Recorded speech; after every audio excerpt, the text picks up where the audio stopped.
Yo, what is going on, people? Welcome to Throwdown, episode 410. I'm your host, Tony Polanco, and tonight I'm joined by Emilio Lopez. Sup, people? How's it going? Chris Seeley. Hey, what's up, everyone? Carlos Romero. Yo, yo, yo. And Brett Murdoch. What up? All right, we were having a riveting discussion about TikTok and Vine. It's fucking wild. Anyway, thank you guys for joining us on a Wednesday, doing things a little bit earlier this week. That's why we don't have Brian, and I think Adam is gone because of that as well, which is ironic because like the main story we're going to talk about was for Adam, but he ain't here, you know? It's crazy. So me and Carlos will do our best Adam impressions of his reaction. The nuke. Logically dashing, our boy David Giltonen is in the chat. He goes, I spoke to a mutual friend of ours today for a job interview, Emilio, so I don't know who he's talking about, but that's whoa. Mutual who friend. Who are you talking to? You know? Yeah. Things are wild on Twitter, man. But we could discuss that a little bit later. Not a lot happened, but watch tomorrow be like explosive gaming news, you know? I think the biggest thing that happened is the God of War came out. Everybody's playing it, you know? Oh, he talked to Alex Anton at Skybound, he says. Ah, nice. Very cool. Good stuff. Yeah, good Alex stuff. is cool. He's pretty much well, no, he actually took over as an editor over there at Skybound. Alex Antone, right? Yeah. Yeah, he used to work at DC. Oh, really? That's He was my editor on Batman Beyond 2.0. Remember Batman Beyond? Yeah, Batman Beyond is coming back. Apparently, he's going to be showing up in Static. They're going to do like a future Static story. Oh, nice. Mm-hmm. All right. So yeah, not too much happened this week, but some stuff did. A couple little things happened, or big things if you're Adam, you know, for one specific topic, which we're going to get to right now, which will be interesting. So Gears of War has a couple of Netflix projects coming. There's a movie, I believe, and a animated series. Is that correct? Yes. Seems that way. Yeah. Netflix takes charge of Gears of War movie project. An animated series is also in the works. Now, haven't they been trying to make a Gears of War movie for years? Yeah, but it seems like Netflix is able to sort of get things done. Like there is a bunch of films and movies that have been in the works for games and like well the biggest one was the Castlevania movie, where they had been working on that for years and they had that script by I can't remember, that famous comic book artist, and then Netflix got their hands on it and then they used that script that he had for the movie. They had him extend it into a series. Yeah. Apparently, they've been trying to make this movie for the last 15 years. Holy shit! Yeah, that's crazy. So, it's sort of difficult to. I mean, are they gonna retell the story of of those creatures, or like Emergence Day and all that other stuff? Yeah, I don't know. Okay, so they've been trying to get the roadie run. You got to have that, right? Okay, so yeah, they've been trying to get this movie done since 2007. But, you know, man, they better get Dave Bautista to play fucking Marcus Phoenix. Well, that's what Adam said in our chat, where he's like, they gotta have a Bautista or I'm out. Dave Bautista literally looks like, as he gets older, he looks even more and more like Marcus Phoenix. Mm-hmm. So, just do it.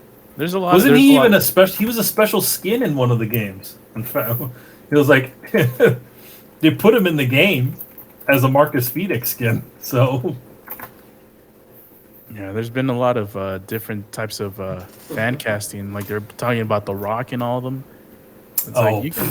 Oh, The Rock and everything. Who's The Rock going to be? What's his face? Coltrane or something? Coltrane, probably. Yeah. Why not get Terry Crews to be Coltrane? That does make sense. Exactly. Get Terry Crews to play Coltrane. Yeah. I think Terry Crews was also part of that fan casting as well. Who? Terry Crews. Terry Crews. Yeah.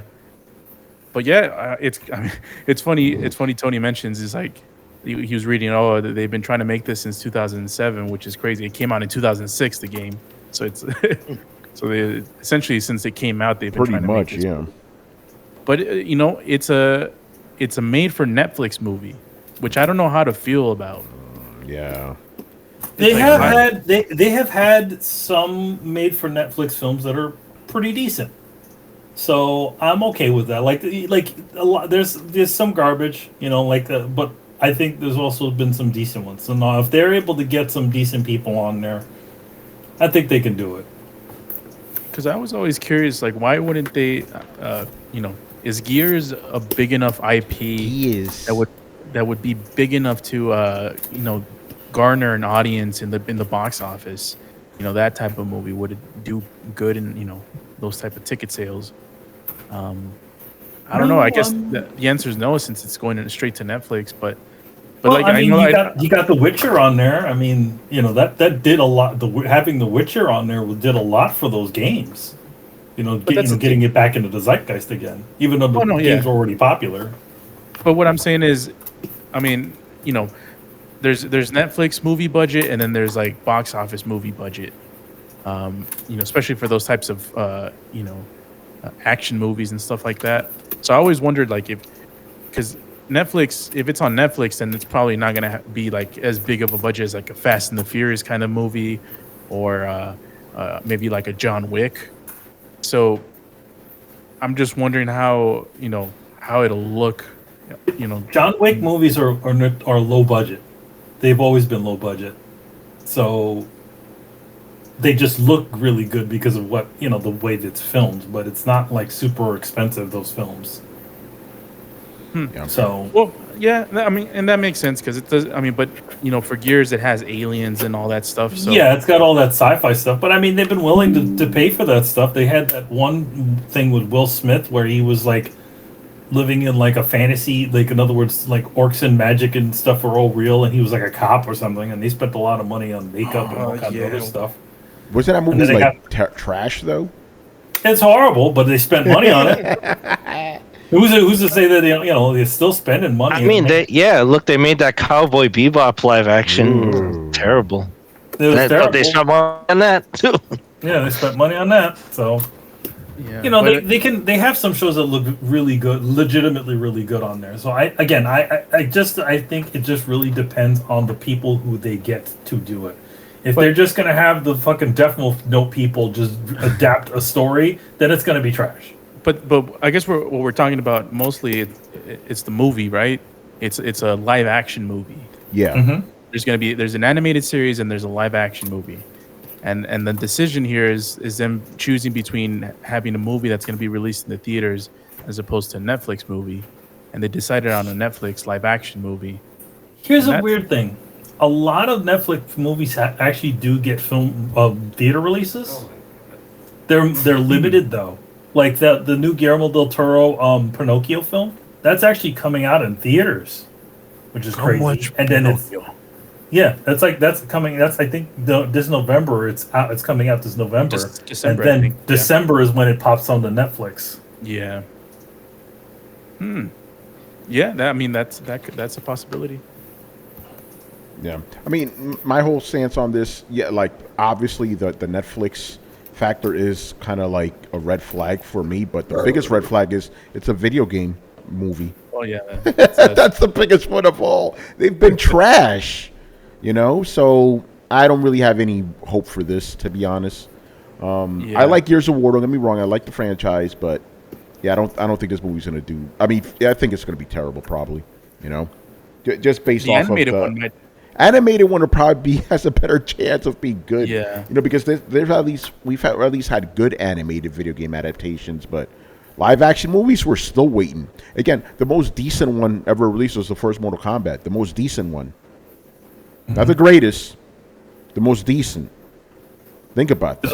There's also like it's weird, like, because they've had, what was it, the Dota show was pretty good on there. The Arcane, which was the League of Legends game. But I think the both League of Legends and Dota, funny thing about those games is there's barely any plot in the real game, so they had nothing to live up to. Mm-hmm. You know what I mean? There was like there's no real plot in those actual games. that make any sort of sense. Maybe a little bit, but I think they kind of had free reign with a lot of that to sort of make it up. Yeah, and I'm curious to see what stories they're gonna delve in. If they're just gonna rehash the stories from the original games, which is very possible. I mean, they could pull a Halo and just make shit up. Oh, That's what people got mad at that show for, you know.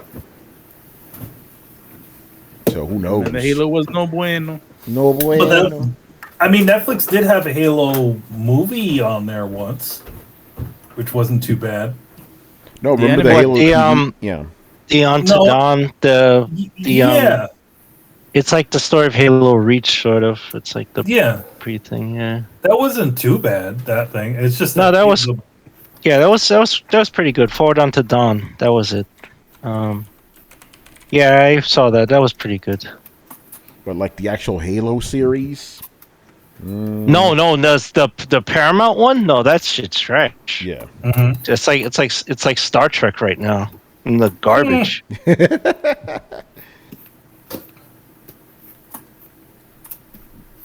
All right. Anything else you guys want to say about the Gears? If it was Adam here, we'd be talking about it for half an hour. You know. No, I was, Yeah. I got the email, and then I was looking at it, and then I was like, "Boom! Is it gonna have the roadie run? Is it gonna have Batista? If not, I'm out. I'm blacklisting this bitch." We blacklisting. Oh man. All right. Good stuff. Moving on here. This one's kind of interesting. So apparently there's some Activision insiders. They fear that the merger with Microsoft may not happen. Oh.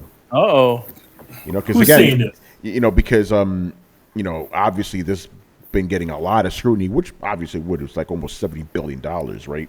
Like, so it makes sense. But yeah, it's apparently some insiders. Remember, we've been covering this since the beginning, basically. Like, you know, the Brazilian courts got in there. The UK got in there now. What's their version of the FTC over there? The S something? Something, I don't know. Something with a C. Is it an S? Yeah. Oh, C, yeah. I mean. I don't know. But yeah, now there's some people within, like, reportedly, by the way, we don't know this for sure. But this was posted. One of my favorite plays, the New York Post, because of their troll fucking headlines. But yeah, some people within the company are just worried about it. My question to you guys is, do you think there is a chance it may not happen? Because Microsoft is saying it's going to happen. As a matter of fact, they actually came out and said it's probably going to happen by June 2023. I think there's a better chance of it happening than not happening. I think they're gonna have to fight in the courts, but usually, you know, the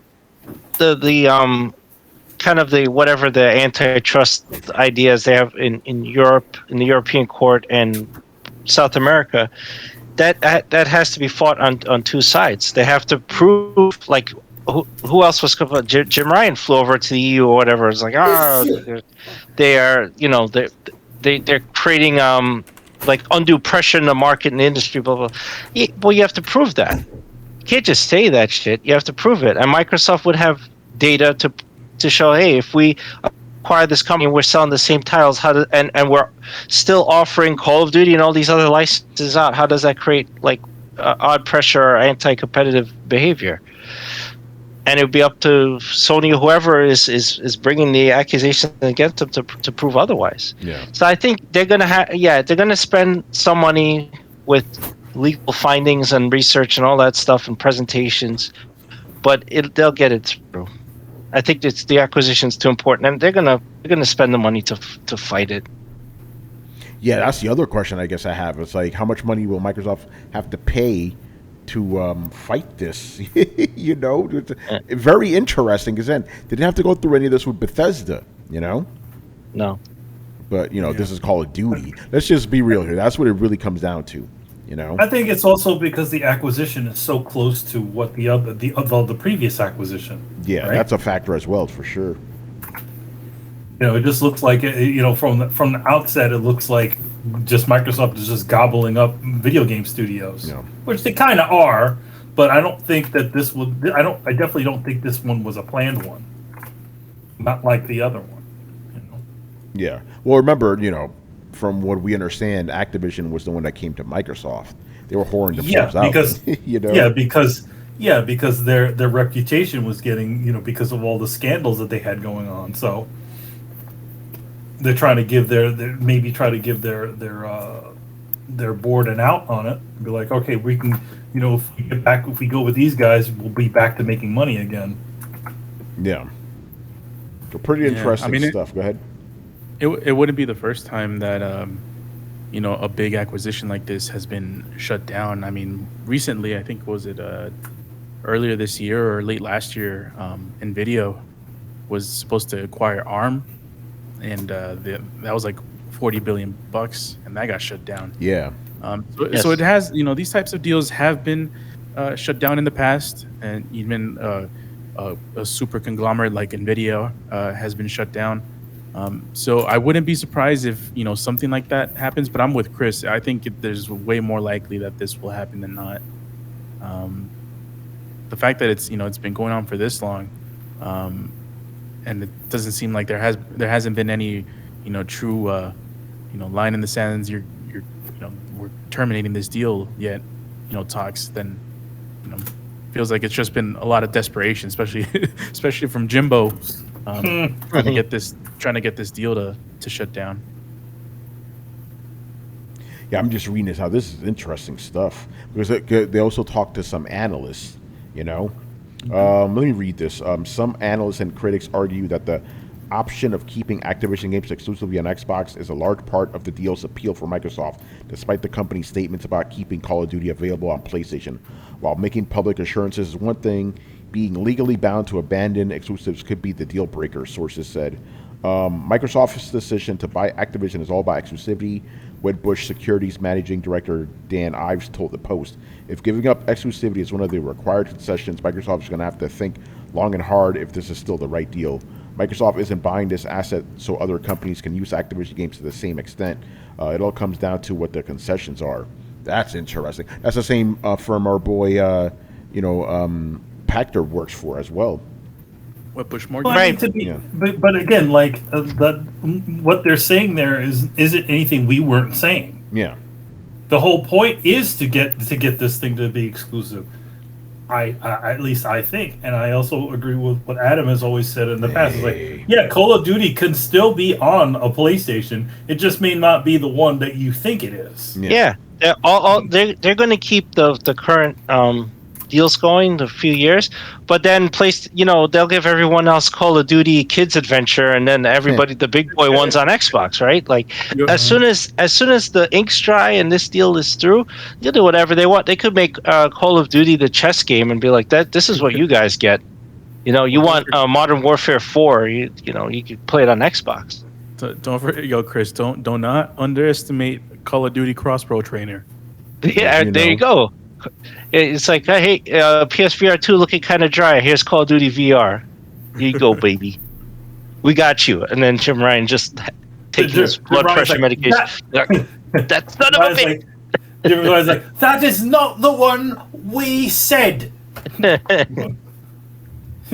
you said you want Call of Duty VR. Here you go. Yeah. So, yeah, but obviously, and Microsoft on the other end is like, no, it's going to happen. It's going to happen. Everything's fine. Yeah, nothing's going to happen for now, but it's going to happen. Yeah. Here's the thing: Microsoft doesn't need any of this. Obviously, right now, again, Sony's the top dog as far as the consoles go right now.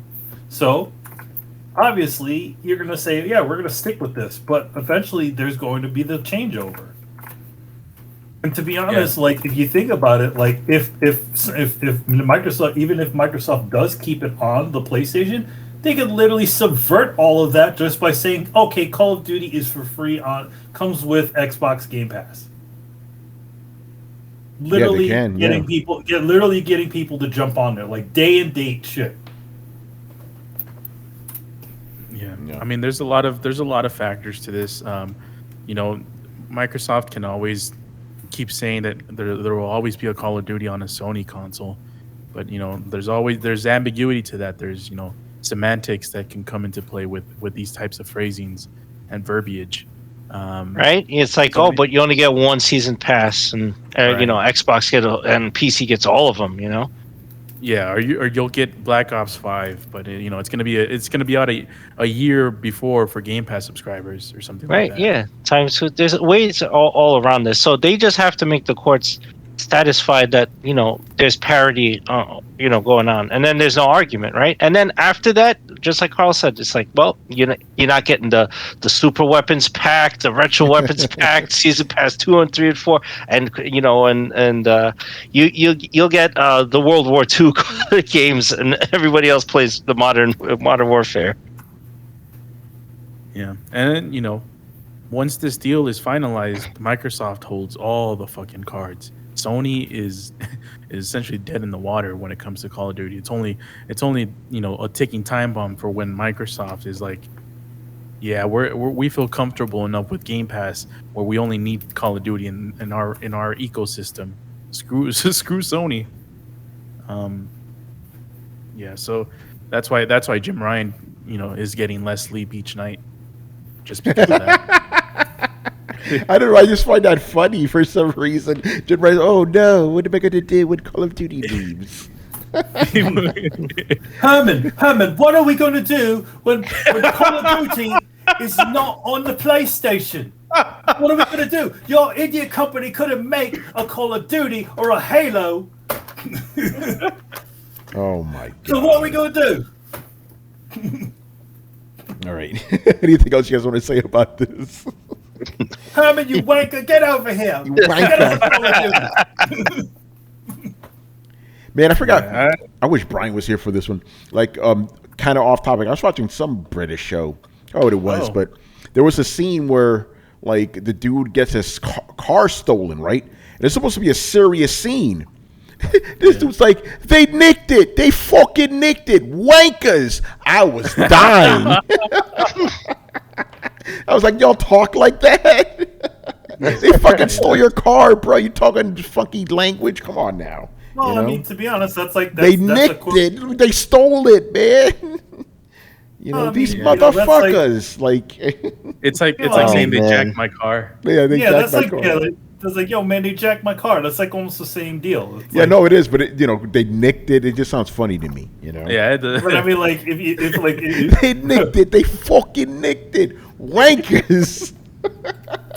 You said wankers like it means something, well, it does mean something over there. That's like a curse. Yeah, it is, but to me, it's just funny, Like, you imagine somebody comes up to you, call you a wanker, you'd be like, okay. Yeah, that's essentially like dick, isn't it? I guess. Yeah, you're a wanker. You're a dick. Wankers. Yeah. Oh You man. just popped in, nicked it. Bob's your uncle. Yeah. Mm-hmm. All right. Next story, and Brett, I select this one specifically for you, sir. Yeah. You. So, our favorite Microsoft executive, Matt Booty, he says Mr. Booty. he says that Starfield won't be Skyrim in space. My question is, isn't that the whole reason people are hyped for this game? They want it to be Skyrim in space. Didn't you guys describe it as Skyrim in space? Didn't they do that? Well, I thought, Maybe they didn't. Maybe we're all just we were just assuming Mandela that. effect. Yeah. Yeah. Or maybe Mandela Todd Howard said that, but Matt Booty's saying something else. Mr. Booty saying Yeah, something. Mr. else. Booty, Mr. Booty. Take your Bloody booty. wanker. This isn't a trailer. Hold on, I gotta read this quote. Okay. Oh. I think this is what Matt Booty said. I think there's going to be an awful lot of new stuff that Bethesda fans and Todd Howard fans have not seen. Huh? Todd Howard fans. Not our fans. What's a Todd Howard fan? What is I'm Todd only- Howard? I mean, is I'm a- Todd, Todd Howard has fans. is I Todd guess. Howard? I mean, here's the thing. Maybe I'm stupid, but has Todd Howard designed any games in a while? He's like Well, he's- Bethesda's version of Cliffy B, basically. He's Yeah, like their yeah, okay. spokesperson. He's the No, I mean head. Cliffy B made games. What did I'm having trouble remembering if Todd Howard actually made any games. Well, I guess he's technically, I don't know exactly what his role is, but he's always pretty involved with the making of those titles. But yeah, I don't know. I don't know. People confuse Todd Howard. Like every time they think of Todd Howard, it's just Bethesda. You know, So is he Bethesda? That is just that. Has Matt Booty just confirmed that Todd Howard is Bethesda? Basically, That's the exclusive. is Uncle Phil Xbox? Is Jim Ryan PlayStation? Jim Ryan is some people's eyes, yes. Well, I'm saying it's the same thing. Yeah. Shuei Yoshida is PlayStation to me. Although he was at the helm of a lot of their bigger projects, and he was, I want to say, like his producer or creative director or something. Like he was the man helming like the big chair ideas. He wasn't boots on the ground. I can't remember the last time he was boots on the ground. He's the director. He's the director of this game. Mr. Okay. Todd Howard. Was he? Okay. All right. Yeah. Oh, I mean, to be honest, he just screamed like marketing guy to me, so I just was like, all right. No, he's the director, you know? All right. By the way, kind of off topic, I didn't realize until I didn't learn until like maybe last week that Cory Barlog is actually not the director of the new God of War. Nope, he's not. He actually said he's actually they call him the creative director. He has like a higher position. He's not the main director of the game. Yeah, he's not. Tony, did you realize this during the David Jaffe video? No, I don't pay attention to that guy. No, but now I realize I learned this. I'm like, oh, that's interesting. And it was in an interview with the director of God of War. And he said that his main goal was to make it seamless so you didn't know that there was a different director. And did a good job. I thought it was Cory Barlog the whole time, you know? Because the new game feels like the old game. It doesn't. You know how like there's a difference between God of War 1 and God of War 2. There's a very distinct difference between those games. And the first three games, they feel very different from each other. This new one feels like the old one. You know, it's like, okay, if that was your goal to feel like the last one, you did a good job there. You know, I didn't realize it. Pretty dope. Anyway, so yeah, Todd Howard, Mr. Director there. But again, I just found that statement kind of interesting because I'm like, the whole reason people are hyped for Starfield is because it's like Skyrim or Fallout in space. That's literally the reason people are hyped, you know. So kind of interesting to see that. You literally so it's Skyrim in space. Buy 50 copies, you know. Yeah, I don't know. I really don't know what he's trying to insinuate. Like, because Bethesda does have their sort of their formula? their style, their formula. Yeah, they do have. You know, every time you play a Bethesda mainline game, you're like, oh yeah, this is a Bethesda mainline game. So. Yeah, I don't know why, you know, he said that. For me, it's you know, it's gonna be Fallout or Elder Scrolls in space. I'm pretty sure when I play, it's gonna have that same feel. Hopefully, he's just saying it because he wants people to be like, oh, but look what else this game does. Hopefully, it's because of that. It's Mass Effect. It's a big Mass Effect. You know, Mass Effect ain't doing it anymore, so why not? Why can't Bethesda just appropriate it? Yeah, ever since that third game, they stopped making Mass Effect games. What a shame. Yeah, right. Yeah, we only ever got 3 games. Mm-hmm. Best trilogy. Yeah, right. All right. Until they, when they finally fix the third one. Yeah. After that. You know. All right. Let's get into some fun stuff, one? Man. Yeah. Anyway, I want to get into some fun stuff. So. We did Microsoft financials. We did Sony financials. Now it's time for Nintendo. Dun, dun, dun. First question I want to ask: is it a cereal now, Chris? It's Nintendo. Well, no, that's Super Mario is a cereal. No, it was Nintendo. Nintendo, it's a cereal now. Nintendo. All right. Well, so yeah, no, I remember those ads. I remember. So yeah, Chris, if you could I'll hand over the show to you now. Let us discuss these financials. All right. So full disclosure, I just looked at these numbers, this evening. So I'll try my best here. Yeah. I think to be fair, though, I think they were just released today. So, it's all good. Yeah. Can you see my screen? What's going on? It's dark on my end. What about you guys? Okay. You see it? You see this financial highlights? I see a black screen. I see a black screen. Oh, there we go. There we go. We did. Okay. All right. Yeah. Okay. Here we go. So, yeah. Let me pull up my little on my phone. Let me pull up my little my currency translator here. So, their sales compared to the last 6 months. So they're not doing a quarter. They're looking at half a year. This is basically, they should just call it a half year report, but instead they say Q1, Q2 of fiscal year 2023. It's just half the year. So they look from April 1st to September 30th, so 6-month period. And what I basically see is like, even though they have their sales are up over last year at the same time, it's a little odd. And I'll say it because their hardware sales have dropped, but their software sales have increased slightly. But what they actually attribute a lot of this to is depreciation of the yen. So the yen depreciates, they're actually, the value of their product goes up, so they actually make more money per sale. But they had, I'm looking at the wrong report. Where's my? Here we go. They label everything weird, so I was on the wrong page. Damn Nintendo. I like this, but they have two reports. Look at these reports; they look almost exactly the same, but these are two different summaries of the same 6-month period. So.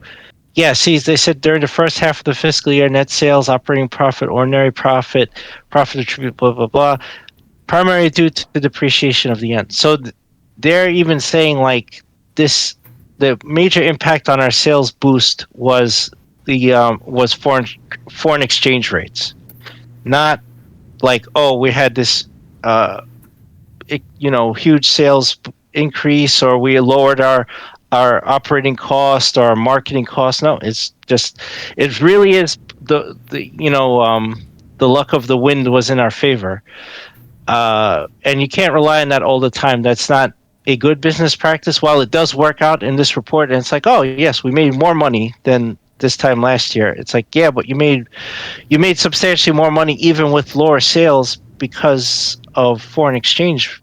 Depreciation worked in your favor. So I've had this happen in other reports too, where I'm like, hey, you see this boost in numbers, and I remember the year we did this on Throwdown, and they sold their stake in the Mariners. Yeah. And it's like, oh yes, you see all this profit here. It's because they sold their stake in a baseball team. It has nothing to do with video games or anything. It's like, and this is even more of a like, well, this is just fortune in their favor, but. They did have increased software sales, but it's just slight. So the same time last year, they said that their total sell-through was 93.89 million units. In this 6-month period, it's 95.41, and they attributed it to new titles. They released their Nintendo Sports. They released Splatoon 3, and that did pretty well. Freaking Mario Kart 8 Deluxe is still selling, so they consider that an evergreen title. They actually love it, like our evergreen titles, and like the only evergreen title you have is Mario Kart, and that's still selling. And I think it's their top selling game on the system still. So yeah, but they're overall, you can look at this, like if you see here, 8.28 million units. That was for the 6-month period last year. This year, it's 6.68 million. So overall, their hardware sales are dropping, and there's a warning sign with that. So their hardware sales have been dropping consistently this year, and why is that? We come out of the Rona, we come like they still are complaining about component shortages. Lack of semiconductors and all that stuff. But the other thing is, like, if people generally now have, not including inflation stuff, they're spending, right? So why aren't they buying your hardware? Because we've looked at the other reports. We looked at Sony's report last time. I looked at Microsoft, and it's like, well, they're selling more hardware, so that's not an excuse. Everybody's pulling from the same pool for semiconductors, right? It's all coming from China. that's not a sufficient enough reason for me to go, oh yeah, that's why it is. No, it's that you're dipping in a small well way too much, and the small well is they don't have enough titles to push the hardware. And they said, well, oh, Splatoon 3. I'm like, well, your sales are dropping, so Splatoon 3 is obviously not pushing hardware, at least not significant enough to not have you in a negative downturn. It's not even like you're stagnated, like, oh, we sold the same amount of hardware at this time last year. You didn't. You sold way less. So what I was thinking about was that the last few holiday seasons, which is the big push for game sales, right? Or the game again is right now, right? Before Black Friday and going into the holidays to Christmas.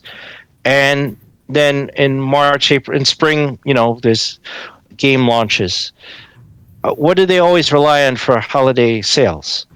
The last, I don't know, 3-4 years in a row is Pokemon. Yeah. And all right, so people gonna get mad, like, Pokemon's been around forever. It's like, yeah, well, lots of stuff been around forever and it's not around anymore. It's that even though Pokemon is huge, it sells well all the time, you can only go to the same well so much, especially if you go to it more often. You're gonna get burnout in with that particular property, right? You need to give it breathing room. Like you bring out titles, like they used to bring out titles every few years, right? They do substantially well, but now every year there's been a Pokemon game. The Arceus games, the Let's Go Pikachu and Eevee. They re-released Diamond and Pearl. They did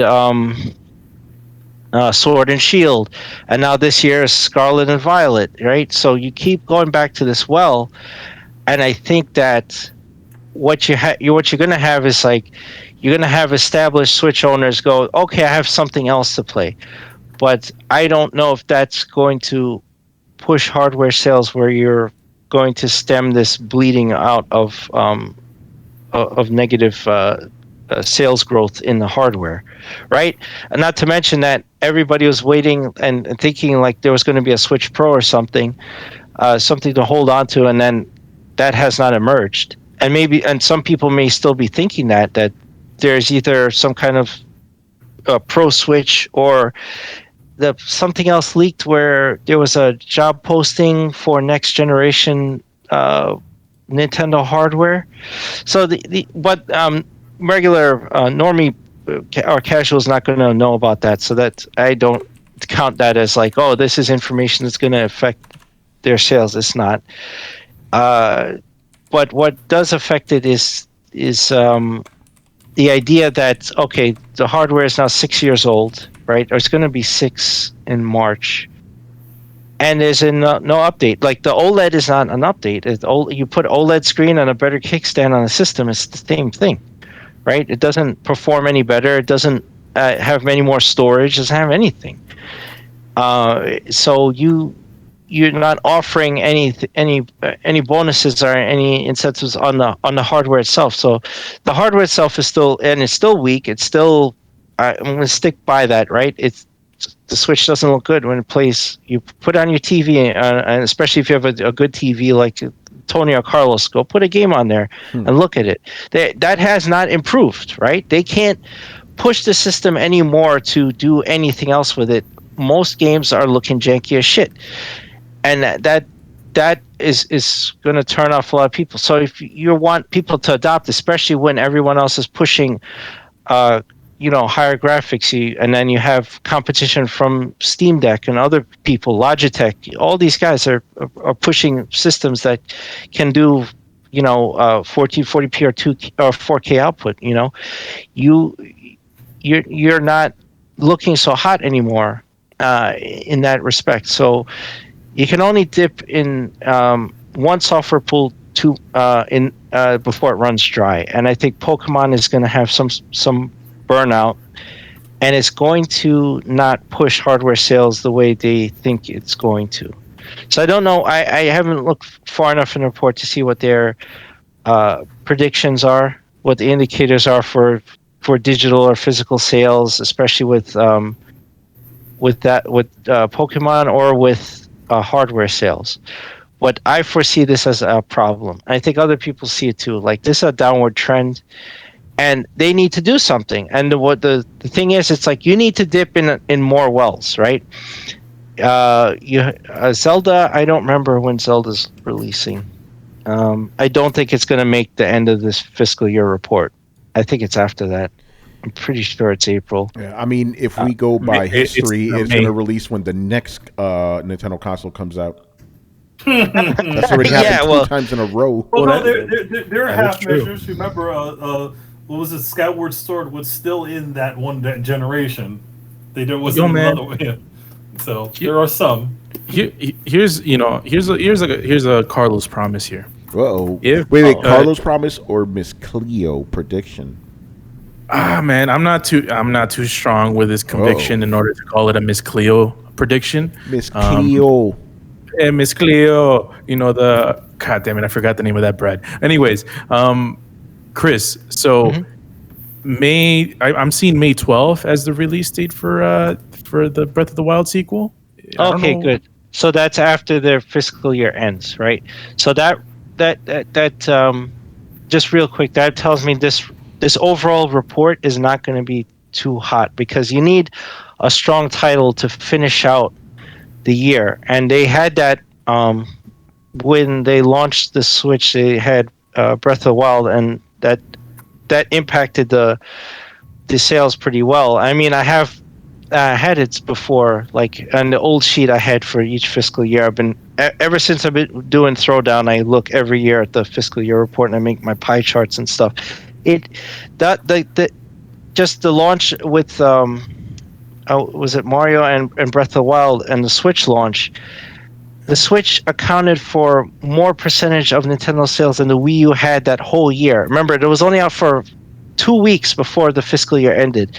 2 weeks of sales was significantly more than the Wii U sales for that entire year, right? The 2017 fiscal year ending. So you need strong titles. That's what pushes hardware, and that's a strong title. And like I say, you'll have some fatigue with Pokemon, but you'll also have adoption within your ecosystem. Like, people already own the Switch, like, oh yes, okay, new Pokemon, I'll play that, right? But they're not buying another system. They already have the system. What you need is more adoption. You need parents to buy for kids or whatever, but some may be reluctant. It's like, I just bought you Pokemon last year and the year before that. That's what I think. And I just found this page right here. This is what I was looking for. So they had forecasted for this fiscal year that they would sell 21 million units, and they reduced the forecast by 2 million units to 19 million. And I don't know what their prediction is going to be going into the next fiscal year. I have to wait till April to look at the report and discuss this again.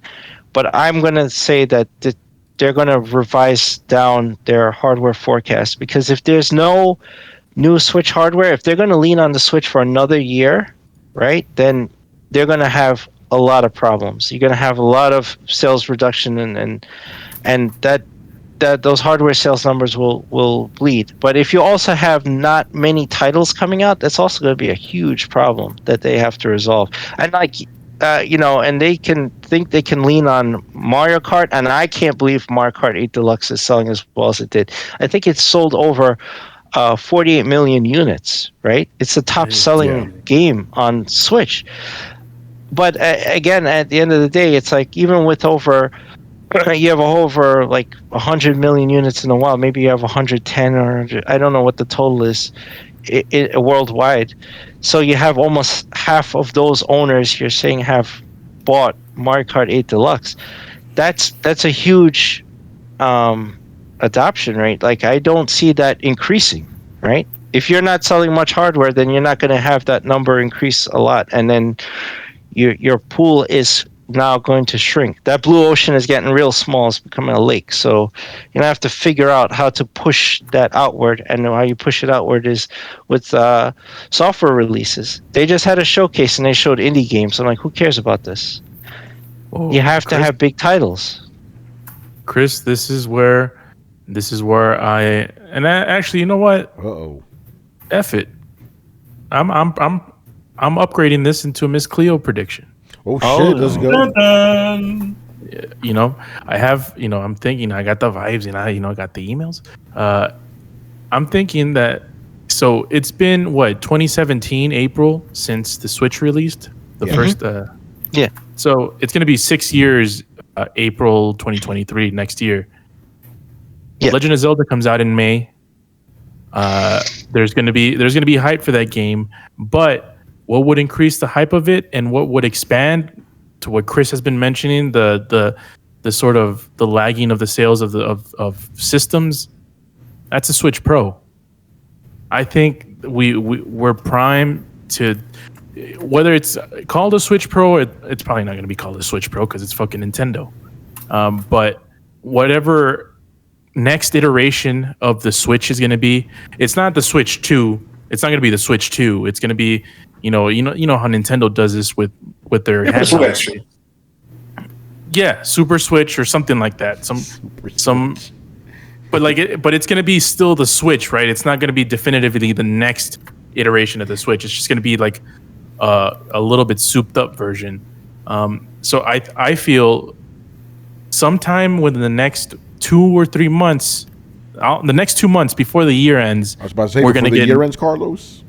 Yes, we're gonna get news of a Switch, of the next iteration of the Switch, and it's gonna release maybe a little bit before or around the time of Breath of the Wild 2.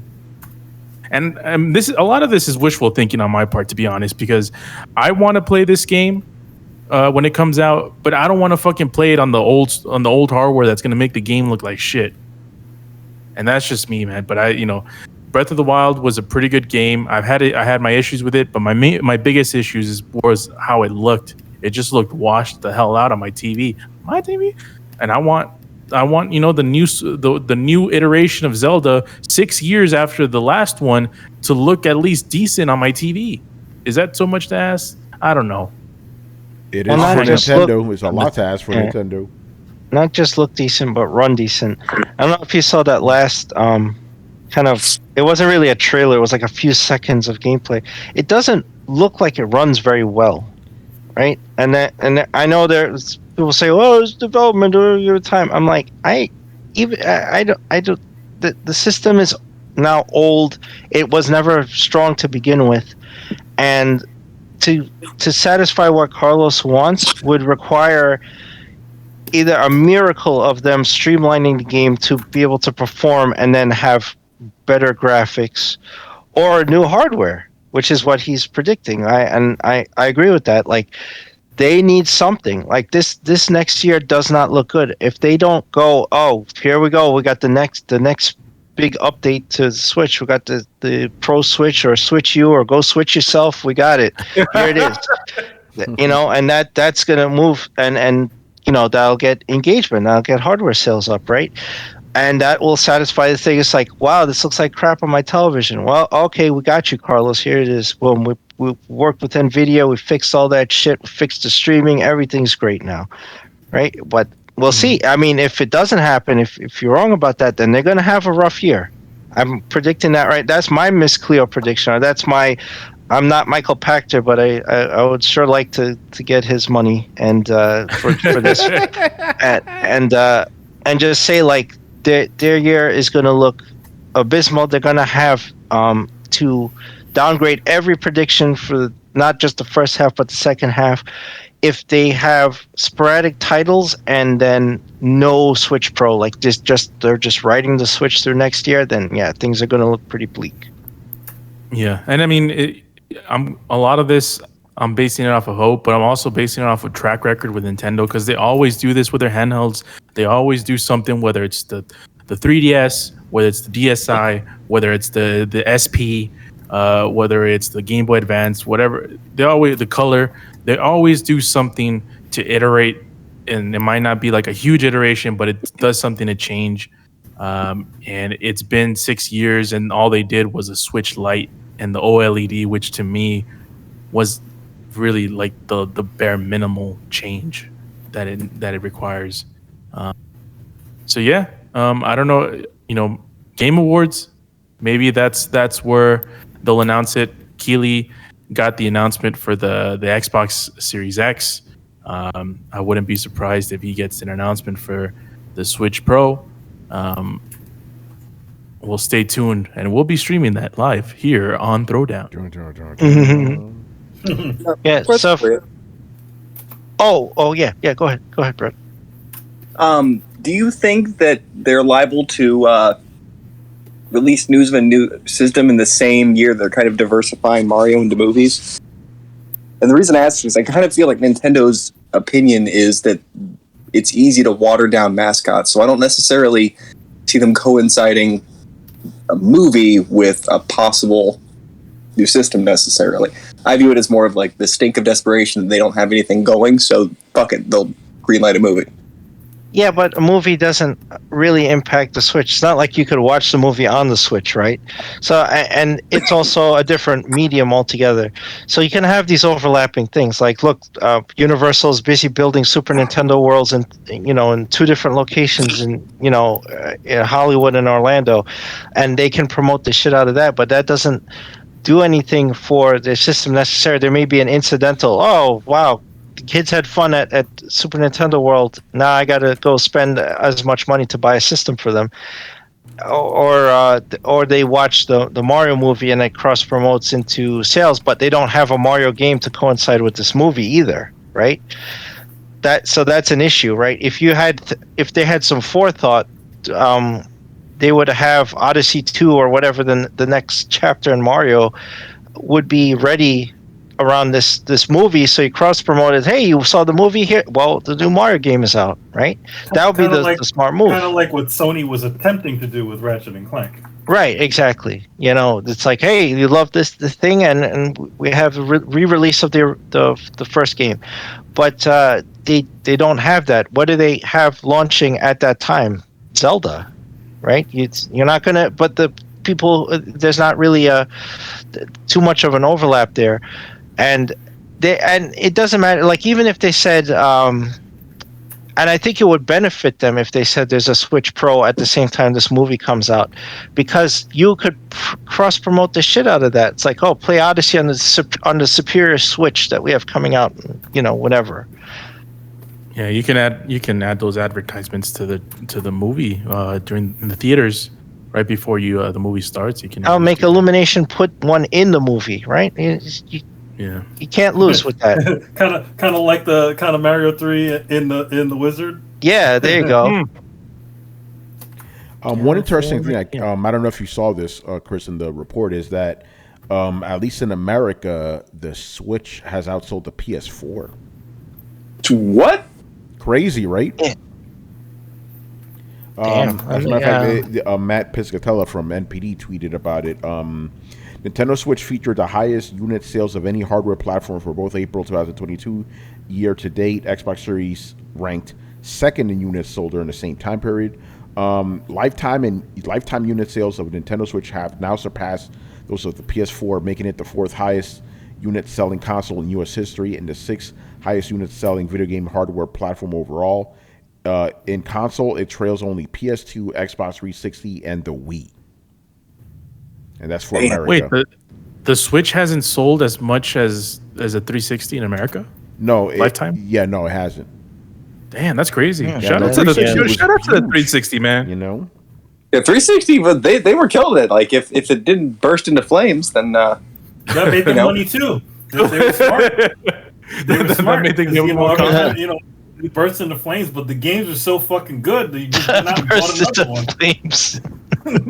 Games. So yeah, I found that pretty interesting there. But I did not see that in here, but like I said, I just started looking at this evening. So because that's the thing everybody was talking about on Twitter. Like, oh, it's outside the PS4, it outsold PS4, outsold PS4. The Nintendo fanboys get. I mean, if when you're right though. Like the Blue Ocean strategy, like even like it always shocks me how successful some of these things can be when they occupy their own little niche, right? Like we all know Call of Duty is successful, but then you read the numbers and you're like, Jesus fucking Christ! Like I don't hear much about that. They pretty much stay in their own corner. But There's a lot of them. Apparently, Switch owners are the same way, man. Like, you can't argue with numbers. Yeah, you're right. They've sold. If they've sold more than if there are more Switches out in the wild than there are PS4s, like, that's fucking impressive. Yeah, in Right, America. yeah. Yeah. Well, that also has to translate into software sales. Like, so if I were to ask, the next question I'd ask after Nintendo does that humble brag is like, okay, what is the software sales through per user on average for those systems in the United States? How many titles average do those hardware sales add up to? Is it 4 per system? 3? Like, what is it? 7, 8? I doubt It's got to be high. lower. It's got to be lower than normal ones because Nintendo fans, like, they go hard on just a few games a lot of times. Like, And I'll venture a guess right now it's between 2 and 3, and a lot closer to 2. And I'll tell you why. Because one of the games that pushed a lot of hardware sales, especially during the Rona, was Animal Crossing. And the people bought a Switch for Animal Crossing. That is all they wanted to play, and that's all they'll ever play, right? Maybe some of them will play Pokemon, but a vast majority of them, they only cared about Animal Crossing. now that's not fair, Chris. They're also going to get Stardew Valley. My Stardew Valley, but that's the thing. But that Stardew Valley's buying Stardew Valley doesn't put money in Nintendo's pocket, right? They could go, oh, the third parties, okay, but that's not your game. That's that guy's game, Yeah. right? So you need that. You need the person who bought, the 30 or 40 million people who then bought a Switch to just play Animal Crossing. You need them to then go and buy Pokemon and Zelda and Mario and Metroid Dread and all this stuff, and that's not what we're seeing. We're seeing this huge shift towards certain games. There's it's like there's people playing Mario Kart, right? 8 Deluxe, but they're not playing anything else. There's people playing Animal Crossing, not playing anything else. And then your other titles suffer because of that. Like, you'll have the Splatoon loyalists, or you have the Smash Brothers loyalists. What are those guys playing? They're playing Smash Brothers. Are they playing anything else? Nope. So even though you have this big number, this big pool of people, and they're forced to get Nintendo Switch Online because, of course, they are, to get anything now. You can brag about that. It's like, oh, we have all this, like, 36 million users of Nintendo Switch Online. Yes, but most of your evergreen titles are network based, so they have to get the service to play them. So they're having a similar problem to the Wii. The Wii had tremendous sales. The hardware sales were huge. The Wii is second to PS2. But what was the problem with the Wii? People got Wii Sports, they were good. Then buying another title. Or they got Wii Fit. That brought in another pool of people. That was considered an evergreen title. What happened there? Those people bought Wii Fit. They played their Wii Fit. They put it in a corner, and they didn't touch the Wii again. That was a sale. That counted. But it's not translating to software sales. Those people are not engaged enough to go buy anything else, right? So Nintendo still has that.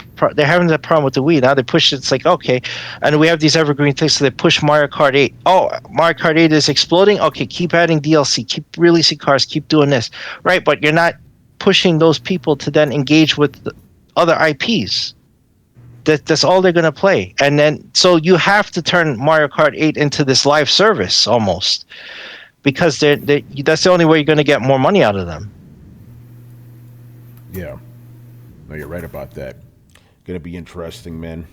Right. I know Yeah. somebody's going to scream I should be fired from Throwdown for speaking blasphemy on Nintendo or whatever. We'll see. I think, just wait. Carlos made his prediction, and I agree with him. And if he's wrong and it comes to pass, I tell you, next year is going to be bleak. Not bleak like, oh, Nintendo's going to crash and burn. Not that. They're just going to have a rough year. I said rough. I didn't say they're going to fail or anything. I said they're going to have a rough year compared to other years. Because they have to keep making money. Companies need to keep making money. I don't want to hear about war chest or they have money to last 30 years, all that other bullshit. I've already discussed that. I've written articles on that. I don't want to hear it. Companies need to keep making money to keep investors happy, and they need to keep the lights on and people paid and all that stuff. Otherwise, they're going to have a bad time. So they need to do something for next year, or it's going to be rough. Yeah. Oh, by the way, shout out to Pig Dan for the bits. Appreciate it. Yeah, Man, shout big out. man. All right, man. Good stuff. Good stuff. We'll see what And happens. Give us up. if you want me to talk about this more Sunday, and I have time to read these reports, I can put together something for Yeah. Somebody may ask a question. We shall see. Good stuff, though. Yeah. We could do that. We can make that happen. usual like sheets, and my Yes. pie charts and everything. I don't have any of that. So Yeah. if you want, I could do that. Yeah. I think we could make that happen. So yeah, you could do that. All right, man. Moving on here to the final topic of the night. It's the Final final topic. Finally. So this rumor has kind of been kicking around for a little bit, but now it's getting more traction. It is believed that Sony will release a PS5 Slim next year. Not a hardware upgrade like some people wanted, not the PS5 Pro, but the Slim version, which, even with all the craziness going on in the world and, supply chain issues and all that, this wouldn't be surprising. Sony has always released a slimmer, or at least a different version of a PlayStation, like at least 3 years after the fact, and it would be 3 years, at least according to this report. And I remember, when I got the PS5, and I think a lot of people said this too, was like, "Yo, I want the slim version already." Yeah, dude, because it's fucking huge. Yeah, it's fucking that thing's gargantuan. This is the first time we really need a slim version. As dumb as it is that we might get a slim version before we get any actual games for the system. And Can it's you guys kind of, hear me? Oh, we hear you now. Yes. Sorry, our Discord flipped out. Uh-oh. I thought Nintendo got me. They got me. You know what I was thinking about? How, I remember when the PS4 first came out, people were like, "Oh shit, this is already the slim version," because it was so nice and thin. This was the opposite. PS5 came out, we were like, we need that slim version, man. This is too much, It's Domeke. But in a bad way. Sorry, my thing crashed before when I asked if anybody wanted the numbers for Sunday. Oh yeah. I said we could make that happen. Oh, okay. It literally, as the words left my mouth, it flipped out and crashed. Shit. So I didn't hear anything. I guess you didn't hear the part where we will probably get a question about that. So Okay, all right. So I'll do it. Okay, we do it. There you go. So yeah, what do you guys think about the prospect of, PS5 Slim? Good. It needs it. It needs it. It's fucking huge monolith. Please reshape it too. Jesus, Yes. I don't know. It's Rounded edges and all that junk. Whose Okay, so- idea was that? Yeah. So let me read some of this stuff. Despite not being branded Slim, remember PlayStation has never called the console Slim. It's just here's the new version. That's it. Right. Anyway, so despite not being branded Slim, a reduction in size is the main purpose. It uses die shrink treatment to reduce its design.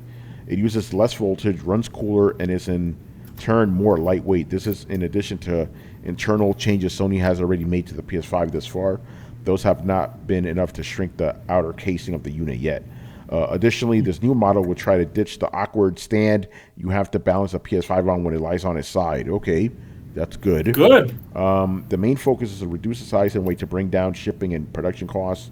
This would likely replace and phase out the current PS5, as has happened before. This is supposed to start being produced in Q2 2023, aiming for Q3 2023 release, so likely next holiday. I could believe this because All right, it's still the same PlayStation 5. It's not like a new model. I mean, it is a new model, but like the internals are basically the same. It's not like an upgraded Pro version or anything like that, Well, that's the next one. That'll be the next one after that. That's the next one. Let's go Pro. Although, if you remember with the PS4, they released the Slim model and the Pro model in the same year. Yeah, that kind of seemed like a move that made sense to me. Yeah, so I don't know if that'll happen again because and this might be just my wishful thinking or, my desire, but I'm like, don't release a PS5 Pros. So stop it. People could barely get their hands on the original one, Yeah. So, but PS5 Slim, we already had two iterations or two different versions that are slightly lighter than the original one. I mean, granted, it doesn't mean much. It's like fucking couple of grams or whatever. But this thing, because it's also fucking heavy. So it's like, yeah, if they ditch the weird design, make it lighter, that'll be good. Because again, I'm looking at this like, why do you look like that, man? Like, what's up with that shit? You have no room for it. Yeah. You literally have to stick it behind your television. Yeah, I don't want to look at it. Whoever designed that thing is stupid, because it's like, how do you go from a sleek design like a PlayStation 4 to essentially a giant heat sink? Yeah. Yeah, that's basically what it is. I mean, that's the reason it's so big, because it's just a giant fan, Well, giant fan, giant heat sink. I don't know. Yeah. But yeah, I'm all for it. You and I probably won't get it anyway. I'll just be stuck with this fucking thing. Nah, but you'll buy that Pro version though. I'll buy the Pro because I'm an idiot, But that'd be, even though I'm like, don't release that shit. Just right at the generation.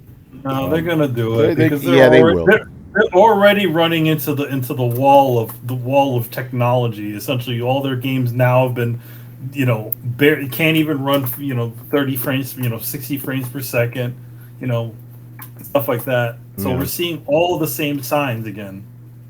Yeah, despite all this craziness going on in the world, the shortages. But yeah, what do you guys think about the prospect of a PS5 Slim? Sure. I think it's good. I mean, I think there's good odds, that'll happen. Once I got my money out of the first one. Yeah. Like get rid of those Batman fins and shit. Like, just stop it. That's what I like about the both Xbox consoles. They're just boxes. That's it. Well, they're simple. Xbox. Yeah. It's part of the console name. doesn't need to look. A console doesn't need to have a distinctive design. It just needs to just work. Well, I mean, it could have. I always say, like, it could have a nice, cool, distinctive design, but it also has to be functional within a real person's home. Yeah. This awkward shaped machine that needs a stand that has rounded edges on both ends. I'm sorry, that's not. That doesn't make any sense. It's the same issues that people had with the PlayStation 3 Fat. It's just not a workable design. At least the PlayStation 3 Fat still had a flat bottom. And you could sit, it on its edge or its side without the aid of a dumb stand. Yeah, right. Fucking crazy. All right, so that's pretty much it for the news. What have we been playing lately? Brett, what have you been playing lately? Grounded, right? Yeah, I've been playing Grounded, and I picked up God of War today. Oh boy, that's going to be interesting. Well, I like God of War. Yeah. So, what do you think of Grounded so far? Honestly, I'm pretty impressed with it. It's got a lot of polish to it. It's a fun game. They did a great job of kind of announcing it, adding content, keeping it playable. Like, I think it's a pretty good roadmap of like how a alpha launch should go. Yeah. So what is it about it, the game, that keeps you like coming back for more? Brett.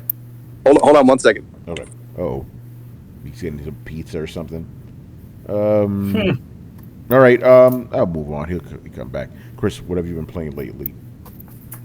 So I played a little more of Signalis on the deck, and it's pretty good. It's like, it reminds me of like a old school horror game. It's like isometric view, and exploring this like fucked up not a space station. You're crashed on this planet, and I'm trying to figure out what happened.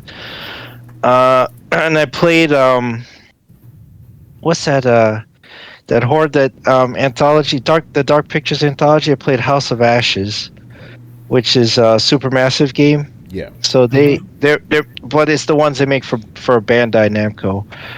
So apparently there's going to be more of these. They said there's going to be another season of them. So I think there's like 3 more games after this. And I played the first 2. I played Man of Medan and Little Hope, and this was the third one. But I was impressed because this time it wasn't a freaking fake out. I was pissed with the other games because there's not really any supernatural shit happening. There's always an excuse where it's like, oh, it's all in his head, or it's just a hallucination. But no, this time I was like, holy shit, they actually put monsters in here.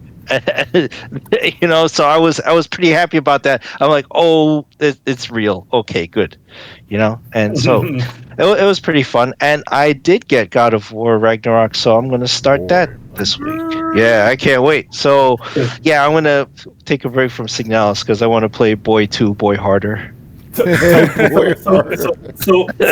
Chris, would you say you saw it and it is real? Yeah, I would, because the other two games pissed me the fuck off. I'm like, wait, you telling me this all happening in this fucking dude's head? Really? I played all these characters and none of this shit matters. That is the worst thing you could do. It's like, oh, nothing matters? Thank you. I'm not playing anything else. And Kristen wanted to play this game. I'm like, this shit better be real this time. Better than be a fake out. And I was like, oh shit, it's real. Okay, good. That's a Deep Space Nine reference for you. What about you, Manny? Anything? Any games? Not much. I mean, I've been completing some personal commissions for some people, and but again, not I'm just slowly but surely going through EX Troopers. I'll probably have that done by the end of this year. Not gonna get a platinum in that thing though. Uh-oh. That's a hard. It's old. It's a PlayStation 3 game, so it's old school. Shit, there's just grindy stuff that's in there, and online trophies. Good stuff. Carlos, have you been playing anything lately? I've been playing chess recently. Been playing a couple of matches each day, just to keep my mind fresh. But the thing that people really care about, I haven't started it yet because it launched on a weird day. But I did buy and download and install God of War Ragnarok. By the way, Boy, who predicted the name God of War Ragnarok? Gee, I wonder who that Miss Cleo was. all of us. Yeah. I mean, the last game was literally threatening Ragnarok, so Yeah. it's a given. Yeah, the last game ended with Fimbulwinter starting, so yeah. Yeah. You kill Baldur, that's what happens, So That's not a spoiler, that's Norse mythology. Baldur dies, Fimbulwinter starts, Anyway, go on. yeah, and you play Baldur's Gate. Yeah, it's a game that I've been anticipating for several years. Yes. But yeah, man, I'm excited. I'm glad that I'm excited to play a video game for once. This year has been slim pickings. I'm glad we got the games that we had because I really enjoyed them. But I'm happy to get the games that for me make me excited to play video games, and that's these types of games: God of War, Callisto Protocol at the end of the year. So yeah, gonna be a God of War weekend, and I have Veterans Day off, so gotta have more time. Yo, man, you can play God of War. Well, no, I'm gonna be up in NYC, buddy. Oh, dude, thanks for the invite, dude. Let's go. You know what's happening, Tony. Yeah. Even though that's the wrong band. By the way, Tony, Yo. is since the move, is Valentino still the spot then for you guys? Still is because it tastes better. I don't know if it's a spot we're gonna hit up regularly. I think actually, Manny, I think the new spot is the Mike's Pizza down there. Oh, dude, the Mexican. I'd say this: Mike's Pizza is a good alternative, but not as good as Valentino's. Yeah, Valentino's, man, it isn't. The crust isn't as soft, Uh-oh. It doesn't have enough New York water. Yeah, and the sauce also too. Yeah, it just depends on the place. Like their pizza is very much like a common cheap pizza you will find in New York City. The Mike's place, Yeah, really thin, like a really thin crust. Like the crust, the back of the crust is crunchy, stupidly greasy. Yeah, right.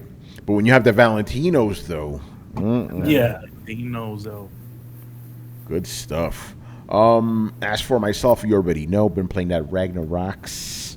I actually started the whole because I beat the game right before I reviewed it, and then I restarted it from scratch because I'm like, let me play it the way I want to play it, you know. And just to point this out, it took me about 24, 25 hours to beat the game, you know, when I was just rushing through it. I'm currently at 20 hours in on my second playthrough, and I'm like barely halfway done with the main story. I'm taking my sweet time with this shit. Man, you going with that squirrel and the shit? Yeah, I'm doing all that stuff, you know. You're going for that platinum? We'll see what happens, you know. You know. Well, by the way, when you finish the game, how was your trophy list? Because I know usually what happens when you do those games, it's like, you know. I couldn't look at my trophies before the the patch, but I've been able to look at them for about a couple of days now, and I'm like 40% with the trophies. And again, this isn't without any guides, obviously. You know, I'm just playing the game normally. It's great, man. I actually have a upcoming editorial about how I really like the side quests in this game and how I think this is how, like, basically I'm going to be throwing Assassin's Creed games under the bus with it, you know, because, you know, this game, and I guess the Witcher, even I've never played The Witcher 3, you know, it's the same thing. It's like, you don't have a lot of side quests, but they are meaty, the ones you get, you know, and I think that's a better approach than having 5,000 side quests that are the same fucking thing, you know. The game's great, man. Go, you know, if you get a PS5, go check it out. You know, and Carlos, I'm with you, man. Yeah, it's a game that reminds you of why you like video games. You know, because I realize there's a lot of like indie games out there, but it's like when you're hungry for steak, potato chips ain't gonna do it. You know, you want a fucking steak. You know, the chips will fill you up for a little bit. Don't get me wrong, and they taste good, but it ain't the same thing. You know. Yeah. Ain't no thing. Yeah. As a matter of fact, right now, since we still got a little bit of time here, I'm gonna read to you the games I have played this year. It's been dry, boy. You know. Ironically enough, the first game I played this year was God of War on PC. On my PC. On my PC. So God of War, Horizon Forbidden West, right on PS5.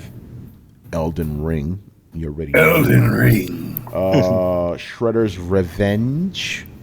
It's a good one. Yeah, man. Sonic. I put this one in here just for fun because I beat the quote story in Sonic Origins, even though, you know, it's old games. Saints Row. And God of War Ragnarok. So that's literally every game I've beaten. I did play the Turtles collection, but that kind of doesn't count. You know, there's not like they didn't do the Sonic thing where they put a story throughout all of them. You know, so that's why I have Sonic in here, but I put an asterisk next to it because it's like, you know, kind of cheating. But if you take that away, Yo, man, you beat all them games? I beat 6 games this year, and I probably played like 8. It's been a bad year. You know, I'm saying how many of the games did you beat in the Turtles collection? Like 3 of them, I think. Oh, okay. It was the arcade games, right? Yes. The beat 'em ups? Yeah. Oh, it's only 2. No. I beat the first arcade game and then Turtles in Time. I beat those, the arcade versions. Just remember, I got to go back to that. But yeah, you know, like Carlos said, Callisto Protocol is coming out. That's probably going to be the last game I play this year. So even though it's been a very barren year when it comes to games, I must say the games I have played are pretty good, except for Saints Row. Fuck that game, you know. But the games I did that I actually enjoyed, good games. You know, I know a lot of people are shitting on it, but I like Horizon Forbidden West. That was a good game. Elden Ring, you already know. That's one of the best games I've played in years. You know, great game. God of War Ragnarok, awesome. And I'm hoping Callisto Protocol also knocks it out of the park, you know, or sends it into orbit, you know. Tactics Ogre Reborn. I don't like those tactics games, and that's not for lack of trying. I played a good 20 hours of Final Fantasy Tactics before I'm like, yeah, I'm good, you know. But it was more because of the grinding. I'm like, the whole prelude was just me grinding. I'm like, this is, and it goes chapter 1 after 20 hours. I'm like, I think I'm good. I don't think I need to play this anymore. You know, even though I like the the old Englishness they use, which was kind of fun. The graphics were fun. The music was good, but yeah, I don't know. The only tactics game I like is Valkyria Chronicles. I think it's because it's like behind the it's third person camera angle instead of like the isometric shit. Yeah, it's not. I mean, it's a little bit more visually complicated than let's say the original tactics. But granted, the tactics back in the day, I always remember being a little bit impressed with that, especially at the time. Yeah, we're having like 2D things, but they rotate. No, the graphics are still impressive though, for what it is. But yeah, I don't really care about Tactics Ogre. I hope people like it. All right, that's gonna do it for us, man. So does anybody have anything to plug around here? Nope. Yeah, make sure to stay tuned to I Am Negan.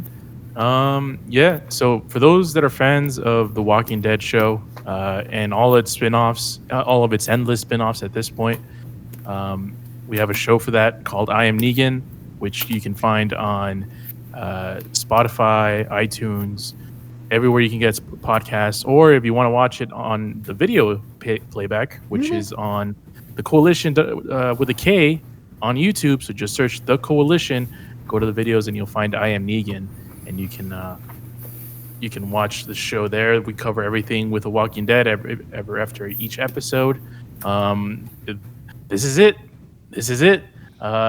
We're in the last episode of the series, and I don't know how the hell they're gonna close it with one more episode. It seems kind of crazy, but we're gonna be covering it whether it's good or bad. It's always interesting to talk with Richard Bailey Jr., who's Chief of Coalition. Oh yes, and Adam Vale, who hosts the show, which is normally the Nuke, who's normally on this show, but probably the change of schedule. You have to do some stuff, so can't wait to see what his thoughts on that, on the season finale when it comes out, and or the series finale when it comes out. The serious finale. Well, it's definitely going to be the series finale. And yeah, and also might have some thoughts on Halo if I play with Adam this weekend. Oh man. All right, man. Good stuff. So we are done for tonight. So make sure you follow Throwdown on Twitch and Twitter. Hit up our Discord channel where the conversations and the rumors are always popping. You could find us on every podcast app on the planet. Throwdown Show, 2 words. Throwdown Show.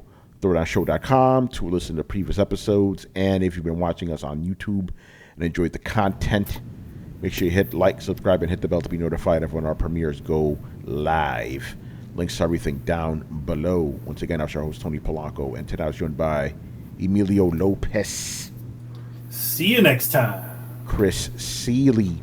Hey, take care, everyone. Carlos Romero. Peace out. And Brett Murdoch. Deuces. All right, people, we'll see you on Sunday. Later. Peace. Ladies. Deuces.